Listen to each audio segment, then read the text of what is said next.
Okay, so you guys should be able to see my Prima screen now.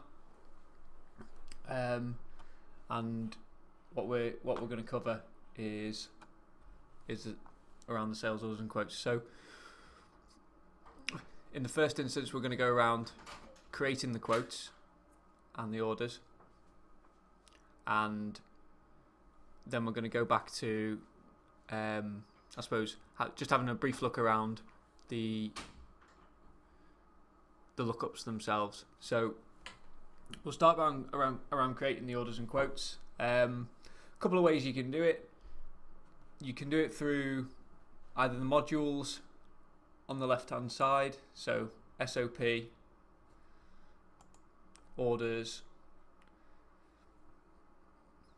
get into your orders. You can find a particular customer, and some people do this just to make sure that they've not already created it, or there's not already a quote or order on the system. And then once they've got that information, they would say, right, okay, the one I'm looking for doesn't exist. So at that point, I can use the new record here. So if I search properly for that company and then I hit the new record, I'll get the pop-up, and it pre-populates the pop-up box here.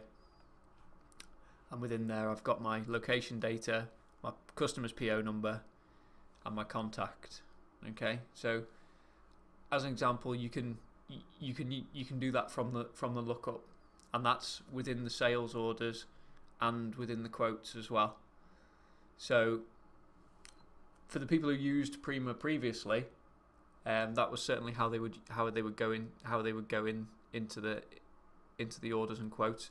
And now you've obviously got in the new version, if I just close this, the other option we essentially train our customers on to use, if it's just I know I need to put a new quote or order on, is the options in here. So if I choose sales quote to start the process, so new record, anywhere in the system you can use the new record. You take a call from a customer, new record, that pops down with all the options in, and you can choose that. If you see now, if I'm already in this customer's information, so I'm looking at that customer's company record card, or I'm looking at an invoice already for that customer, if I've already got something open around that customer, it will use that customer's information. So I've looked in the search lookup here, and it's using that information. So I'm just going to come out of here and just show you again.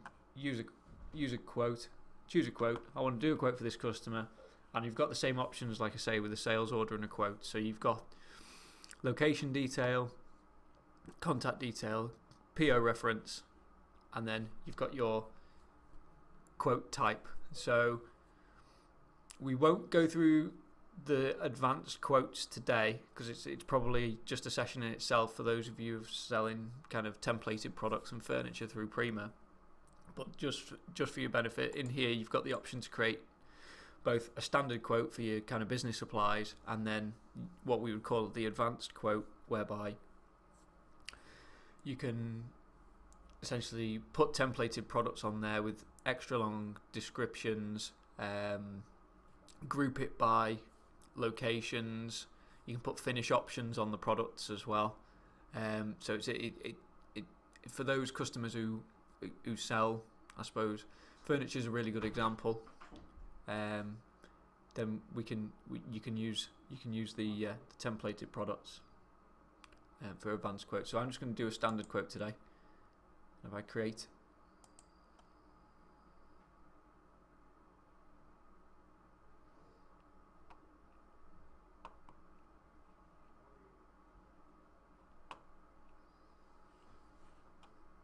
okay.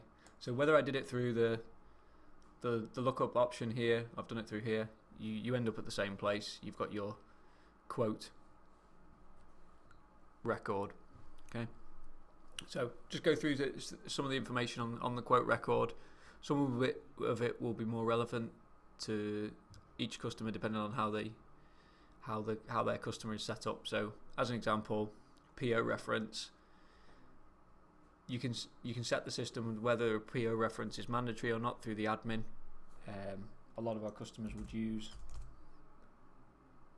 a name, for example, in there. I'll just type in here. And then if your orders come in through the web store, for example, you would have some pre-populated information in there, because that's a mandatory field when they place orders online. Cost center information. Should cost centers exist, you can set that again to be mandatory, and that information can filter through from the web store as well, and the same goes for departments if they exist. Order sources, so if you want to find out where the orders come from and you want to report on that over a period of time, especially if you're trying to push web store orders and things, it's a good idea to be able to monitor what sort of traffic's coming through. So you can choose the internet, and then over a period of time you can see how many web orders have come in versus your email or telephone orders that you're receiving. If you've got multiple delivery points, you can set the relevant one from the list in here. If this was the cash sale account, you get the option in here to create a new one and add it to the list as well. But for standard accounts, B2B accounts, if you needed to create a new location for the customer, you don't do it through the order or quote, you do it through the actual company record itself. So I've got a contact here. The contact will be relevant to the location, and that's set in the company area. And then you've got some company notes. So we use company notes a lot in the system, and it really drags through from the marketing area of the customer, the notes field in there, and it's if you want some information for your sales team to be able to pick up each time they place an order for that particular customer. So it might be the case that they have a certain brand of product. It might be some notes that you want to copy to put onto the delivery note each time. It might be a switch out of a product if you've not set up an alternative, but if they order this product, you can supply them with this product. So just a note for whoever's placing the order. It's there in the header of the order for them to kind of pay attention. Date required defaults to next day, just the industry standard. And then below there you've got your expiry dates. So the expiry date really, this is one of the differences between a quote and an order. On a quote, the expiry date will default to 30 days. You can set it to whatever you want. And basically what it means for the purposes of this quote, if the quote is processed past that expiry date, it will essentially ignore the prices that you've put in here on the basis that you want them to come back to you and confirm before that particular date. So it will revert back, if you pass the expiry date, it will revert back to Prima's latest pricing for that customer. Okay. So if you are going to change the date on there, just bear in mind that on your quote report that you would send out to the customer, it doesn't say, if you've said, all right, you can have these prices for a week, just bear in mind we have some customers that put on the quote report prices are valid for 30 days, just from a kind of customer query point of view. Might be worth having a look at the report that you've got set up. So over on the right hand side you've got some pricing information, and that obviously gets populated when you put the lines on the orders. Okay, so with that in mind, we jump into the bottom section. So what you've got on the latest version is I can search for a code, I can hit enter at that point, and it will, if it's a unique code that you've entered, it will load that code and put a default quantity of 1 and load the default unit that you sell that product in. If it's the case that you've got more units that you sell in, they'll be available in here. So to kind of get rid of some confusion, you've got where it says own stock here, this is your stock that you say you have in your warehouse, or the system understands that you have in your warehouse. Okay, and then what you see as you enter the line now, we've got a feed from, I think, a few of the suppliers, Spices and Vow certainly included, whereby based on their, I think it's the central CDC setup, if you like, or the main distribution center, there's a feed that Prima collects regarding that. So for quotes and orders, it's there, and it's giving you an indication of the stock levels at the main depot. Most of the time, of course, you'll be doing your own stock take prior to doing the purchasing from at the point of processing the order as well. So you've got that information there if you need it. Then you've got your invoice description here. If it's your own code, or even if it's not, you've got the opportunity to change the invoice description here. That will pass through for invoicing. Most of the standard catalog codes, if you like, will keep the same description, but any like templated or own products that you have, you can update that as you need to on here. Okay, so in here you've got some information about how what pricing Prima's selected, cost price, how you're going to sell it, margin that you're making, is it on the customer's contract or not? So that information's there. So if you see it's on the customer's contract at this point, it might be the indication that you don't need to go in and adjust the pricing for that, because it's already on the customer's contract. So I'm just gonna save that line, and I'll just add another one. So if I, as an example, if I do KF2 and then hit enter, Prima's going to be searching for the products that begin with KF2, and then giving me some options to choose. So I can, that's the one that I wanted, the Lever Arch files. I can jump into that and save that, update my quantity. If you want to move around these fields here, you can use your tab key on your keyboard. So add and jump, hitting on that one, that'll take me into the line information, and that gives me the opportunity to adjust any pricing that I've got. Yeah. So in here I've got my current sell unit price to the customer, my current cost price, and then at this point I can make any adjustments. So obviously outside of Prima you can do your own calculations. If you want to use Prima's calculators, then you've got your cost margin, discount from the catalogue RSP, which is here, and then you've also got this extra percentage discount field here if you wanted to use that. So that's the value that you put in there is not a value of the order. It's not a monetary value, it's a percentage value that you'd put in there. Yeah. And then essentially you end up with your extended price here for the line. Okay, so there's quite a lot of information in this area. I just want to pick out some of the key bits for you. You've got, just below these options, you've got the option to update the customer's contract with this line. If it already exists, and you save it, it will put the new price on. So when it says add review selling price, that means this item's going to end up on the customer's contract at a net price.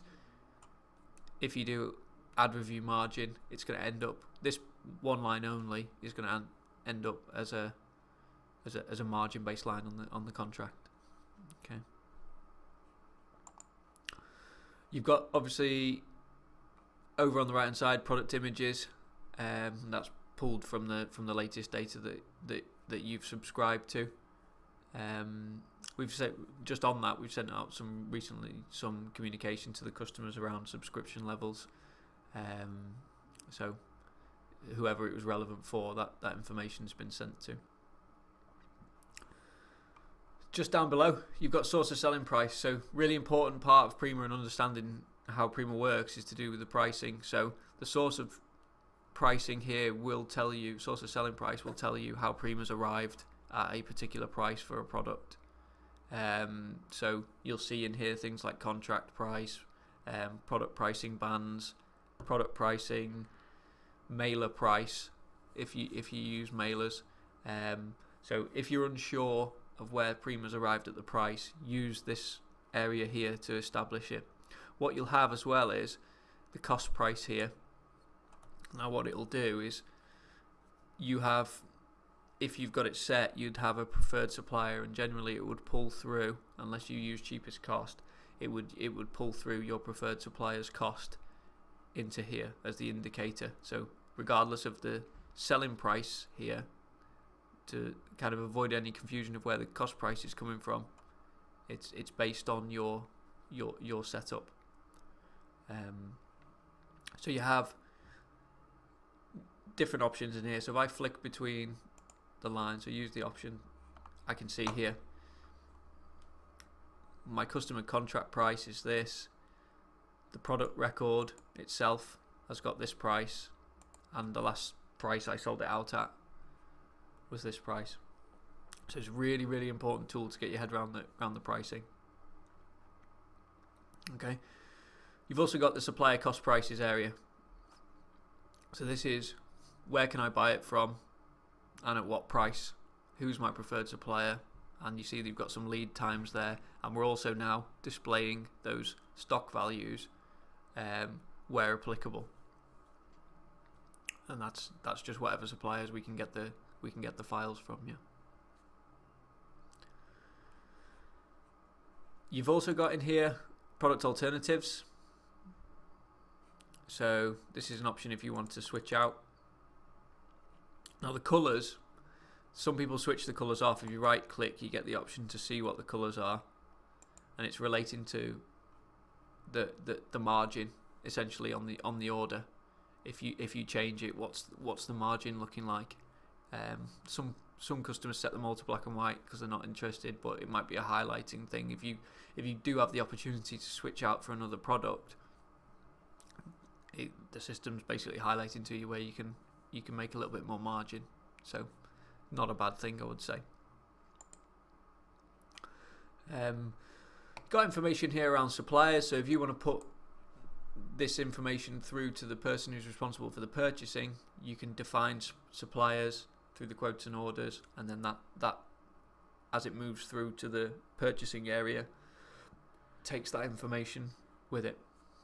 What you've got in here, you've also got buying notes. So if you've done a deal with your supplier, for example, and you want the person doing the purchasing to recognise that deal and not send it down with the standard order, you can put your information in the buying notes, and that will transfer to the requirements for the purchaser to pick that information up.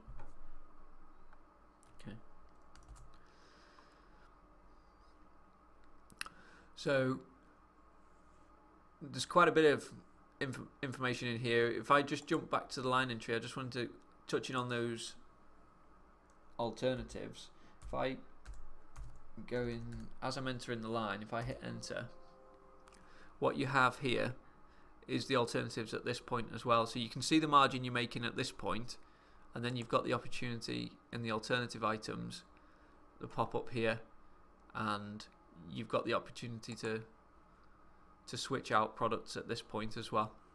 So as you're putting the line on, if it's a product that's got grouped items, so if I just hit escape, I'm pretty sure that KF24001 will have grouped items or additional items. You can use the option here, and that's basically an upselling opportunity for you. You want the punch pockets. Do you also want the files to go the files to go with those punch pockets? And then at this point, you've basically add both of them to the order at the same time. So I can move that line. I can add the quantity, and then add those items to the order. So if you're on the phone to the customer having that conversation, then there's an opportunity there to kind of upsell, if you like. We've got at the bottom a really key feature for anyone picking up the system or new to the business, understanding what the customer's order pattern was over a period of time as well. So customer history, click on the history, and then you've got a breakdown by date range, product codes, delivery location, cost centers, order numbers. And then there's something that we suggest to do when you're looking at the history is, if you want to see how much customers bought of a certain product over a period of time, then use the buy item option, because if they've bought that product several times, Consolidated just groups the full quantity into one line. But here I can see the individual sales and the individual prices that they've paid against those products. So we advise, if you're looking at that pricing of a particular product, have a look by item, what was on the contract, and show me what they bought on the last order. Yeah. Okay, so history is really easy to use, and if you're happy with that line and that's the one they ordered last time, highlight the line or lines, and then you can just click add to the quote or order, because it works the same way in both. Copy quote. It's used quite frequently by our customers. If it's the case that they just want a repeat order, you can just come back in at any point and then just click copy quote. It will update to the latest pricing when you copy the quote. It won't match it like for like in terms of the pricing. Your costs, etc., might have gone up, so your margin-based pricing might have changed. So the copy quote will just look at what's the latest setup for that customer, and then give you the pricing on that. And then add lines to contract. Really useful feature, certainly around the quoting side of things. If you're preparing a new quote for a prospect, prospect comes back to you and says, yes, we want to go ahead with those prices, you can prepare all the margins, etc., via the calculators in the line detail, and then when you click on add lines to contract, you can choose the ones you want, add them at a selling price or net price as you know it, or you can choose some of the lines and add them at a margin or markup depending on how your system's set up through the admin area. If those lines in the list here already exist in the customer's contract, then it will update the prices to the new prices that you've got on this quote or order. Okay, and there's loads of information about the selling patterns and pricing that's happened over the period of time. So yeah, really easy tool and a massive time saver in terms of preparing new contracts for the system. Okay, so when you're happy with a quote, you can go to your report tab, and then you've got the option to. There is a default image quote, if you choose to use it or not, and then there's the standard quote as well. So we've got quite a few in here as an example, but you would just choose the one that was relevant to you, and then, so for example, I'll just choose the standard quote here, and then I could go to email it directly to the customer, and it pre-populates the email with some template, and I can fill this up with some HTML content if I wanted to, and then send it to the customer. You've got the options in the admin area against each user to add your own email address. So what you can set is, if any emails that Steve, myself, sends out from Prima, the reply to comes back to Steve, so it doesn't get lost in the generic Prima email as such. It would come back to me if I've quoted something. I want that person to come back to me directly, so the reply to can be yourself. So that's set up in the user admin area of administration, if you need to do that. Any additional people that you need to add from the company record will be available in the to or the CC options, and then you can just send that. Okay, so you've also got options if you're going out to see the customer face to face, then you can print a copy of the quotation if you want to take it with you, and then you've got a PDF previewer, and you can also send it to your local drive via a PDF record. Okay, so if you're happy with that order or quote, a quote in this case, if you're happy with the quote, you've got two options. You can archive it. That would be if the customer could come back to you once you've sent it to them and said, actually no, we don't want to go ahead, you can archive it so it's not in the system. And if they do want to go ahead, then you just complete the quote. And what happens is you end up with a link directly to the sales order that's generated. So all that information that you've put into the quotation is pulled through into the order.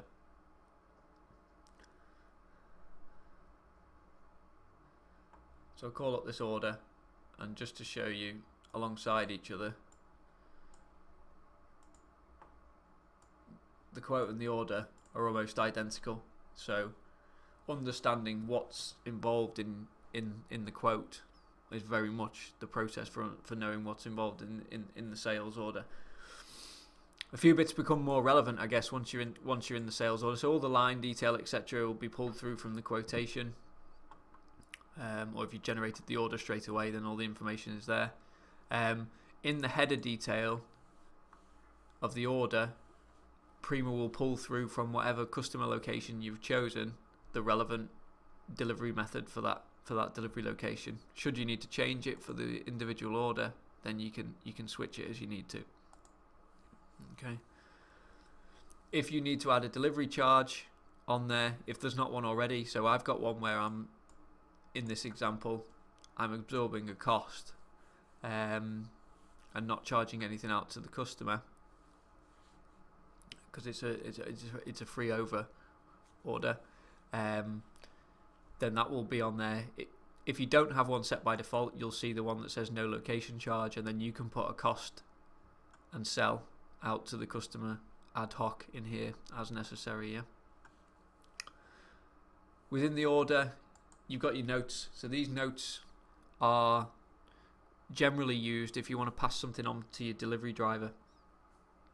Okay, so it will be the case that you want to let them know that there's a certain delivery zone for the driver, or it's just a special message for the driver instructions. So that's where you would put it in the header details of the order.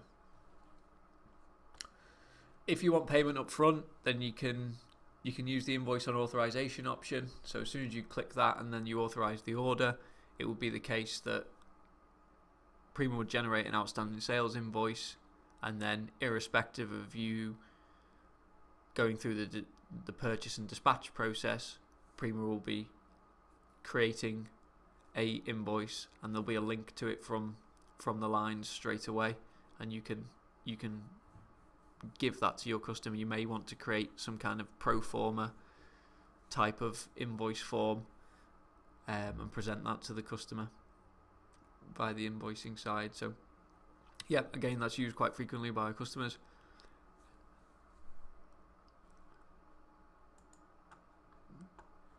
Okay, so just coming back to the order itself, all the detail that you've got. If you complete an order, a quote, and turn it into an order, as it's outstanding, you're free to do whatever you want with it. So you complete the quote and they say, actually, yeah, we'll go ahead, but we only want 2 of this code, then you're free to change the quantity while it's outstanding, and say, or they say, can you do a little bit better on the price? Yeah, you can have it for that. And then at the same time, you can go ahead and update the contract via these options as well. So as long as the order's outstanding in terms of changing quantities, you can do that. Okay. Prior to authorizing the order, you may want to do a stock check. We've got this order set as a direct delivery, so I very much want to check before I send it through, is the customer going to get it next day? So whoever the suppliers are in the list for the orders that you've got, choose your supplier and run your stock check,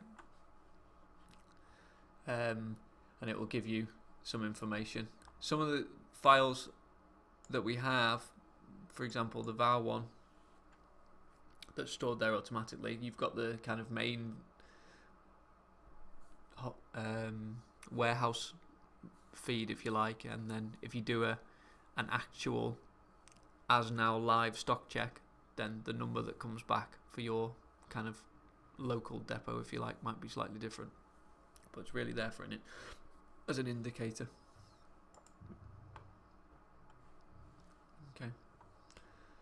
So just coming back to again, I just want to make everyone who's listening today that aware that the order and the quote are very, very similar. So the information that you're populating is done very much in the same way. You're not having to duplicate any work because it's going from one to the other. And obviously you can just come in and do a sales order straight away if the quotes aren't the area that you're working in. But it's a really slick process, if you like. As long as you're maintaining from a housekeeping point of view the quotes that have expired. Okay. So just finally, prior to authorizing, it may be the case that you want to set yourself a reminder in terms of the chasing up on this order with the customer to make sure they got the goods and stuff. So you can use the journals, create a new journal, choose who's responsible for it in that time, and then you can say, next Tuesday I want to call that person for a courtesy call. From a customer service point of view, and then you can categorize these calls if you wanted to, whatever it may be, and then save it, and then you'd have a reminder. You put the tasks onto your dashboard. You'd have a reminder on your dashboard on Tuesday to give that person a call to make sure they got all their order complete. Okay, so just an element of, I suppose, customer service that you can tag on to the quote or order. So you could use the journal as well. If you'd issued a quote to a customer and they'd not come back to you, or that you're not expecting them to come back to you in the next few days, you can put a journal in there to prompt you to go back to the customer from a proactive point of view. And again, that would pop up on your dashboard as a reminder. Okay. So when you've got your order ready to go, you've got your sales order reports here. So we now have in the version, you've got sales order acknowledgement with and without images, so you can dress those up in the report designer to suit your company branding. And then what happens is you can either do it manually, so you can send, like we did before with the quote, email it out to the customer, or print a copy if you're going in to see the customer, or at company level you've got this option. So if I go into